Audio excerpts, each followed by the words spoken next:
Olá pessoal, sejam bem-vindos a mais um vídeo. Semana passada foi minha formatura na Centênio, Convocation Day. Uma vez por ano o college convoca todos os alunos que se formaram no ano anterior e aí a gente tem então uma cerimônia bem legal.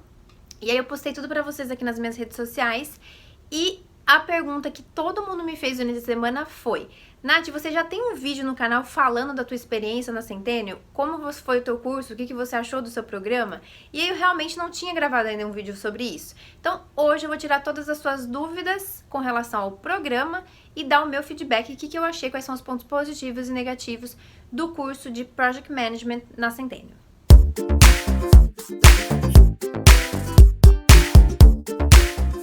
Muito bem, pessoal, eu vou começar passando algumas informações sobre o programa de estudos da Centênio. Primeiramente, a Centennial College é um college público aqui em Toronto, né, província de Ontário. O curso que eu escolhi é um curso de postgraduate chamado Project Management. Ele tem 3 semestres, não é semestre. Aqui no Canadá, cada semestre tem 4 meses. Eu comecei a trabalhar esse programa em mais ou menos julho, agosto de 2016 para o intake de janeiro. Lembrando que aqui no Canadá os cursos começam sempre em janeiro, maio e setembro. Essas são as entradas de college público. Eu ainda estava fazendo o programa de estudos lá na Greyston College e quando eu acabei a minha parte acadêmica, que foram 6 meses, que eu já estava com o meu inglês no nível fluente, eu decidi então começar a trabalhar minha vaga para ser aceita num college público aqui no Canadá. Na época eu tinha escolhido 2 programas, esse na Centennial College e um na Humber College, o que também é uma dica bem legal. Nunca poste suas fichinhas sempre num college só, escolha mais de um college, por quê? No meu caso, por exemplo, eu fui aceita nas 2 instituições, tanto na Centennial como na Humber. Mas no momento de decisão, o que me fez escolher pela Centennial foi a rapidez no processamento da minha matrícula. Eles me deram a minha LOA muito mais rápido do que a Humber. A Humber era a minha primeira opção, só que eu teria que esperar muito mais tempo para receber a minha carta de aceitação e isso me gerou uma insegurança com relação à minha troca de vistos, né, a extensão do meu visto de estudos aqui dentro do Canadá. Então eu preferi garantir, eu já estava com a offer letter da Centennial, eu fiz a minha matrícula e foi ótimo. Tirei da cabeça, em setembro de 2016 eu já estava matriculadinha, com tudo certo para começar em janeiro. Entrei na minha parte do co-op lá da Greyston tranquila, trabalhei tranquila até a entrada então em janeiro.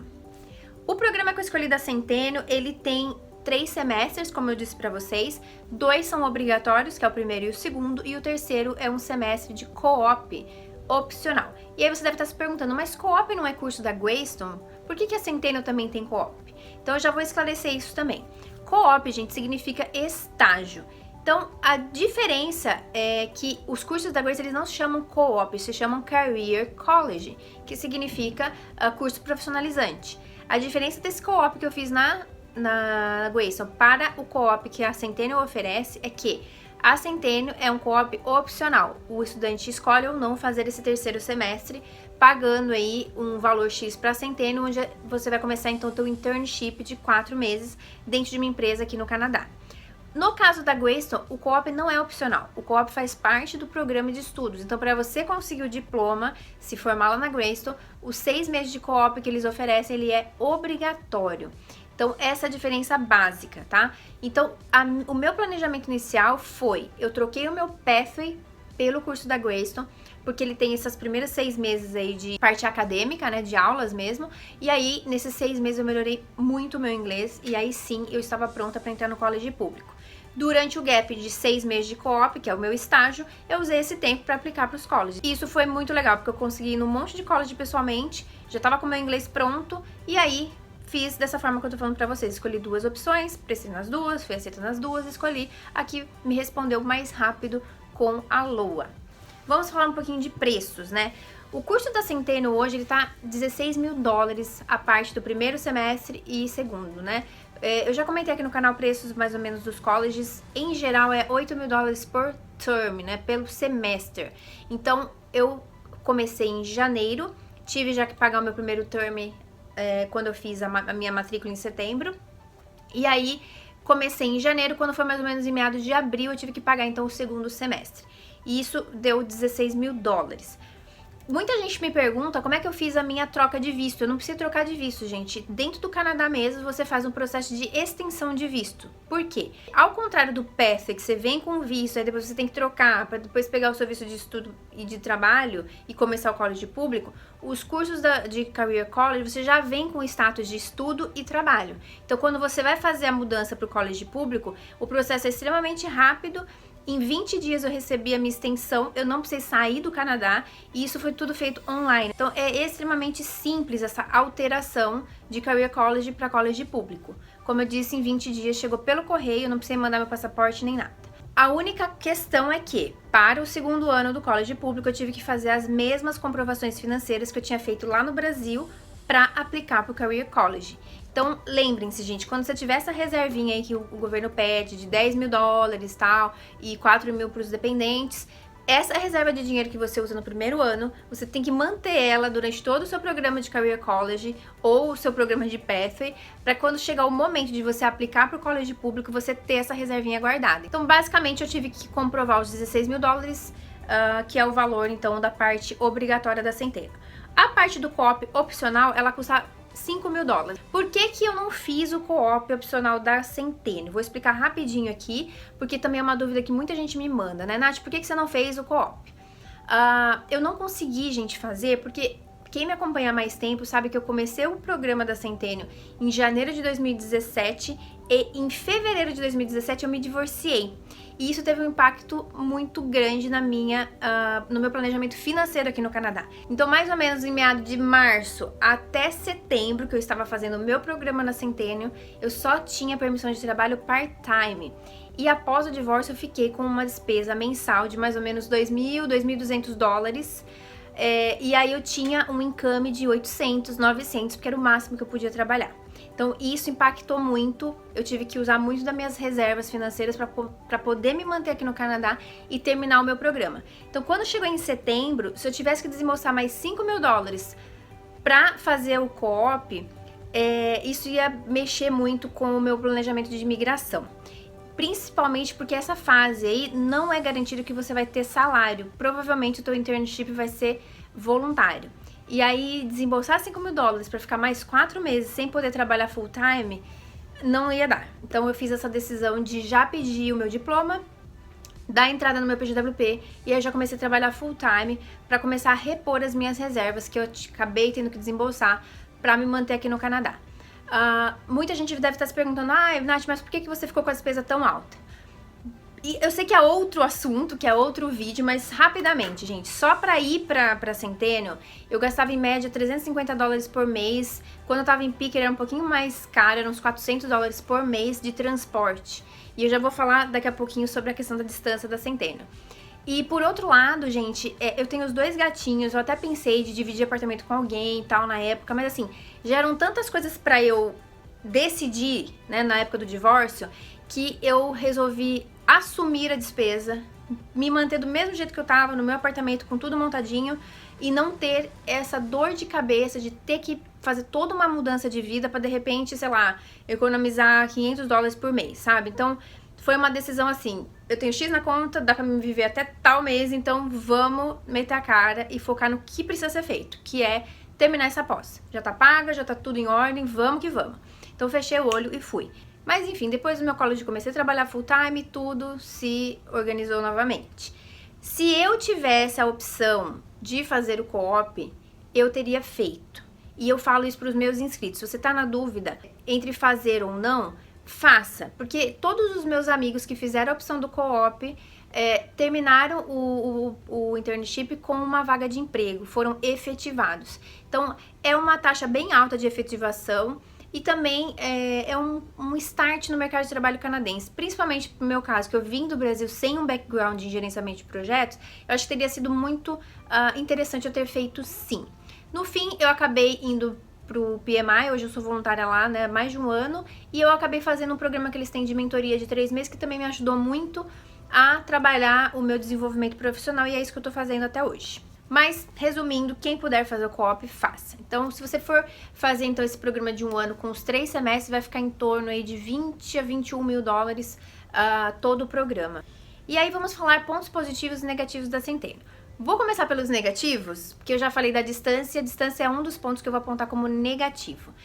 O meu primeiro semestre eu acabei indo para um campo super distante da minha casa, ficava 30 quilômetros da minha casa, e eu acabei tendo que gastar muita grana com relação a transporte. A Centeno desembolsa um valor lá para o estudante, uma ajuda de custo, mas esse valor cobriu na época 25% do que eu gastava todo mês.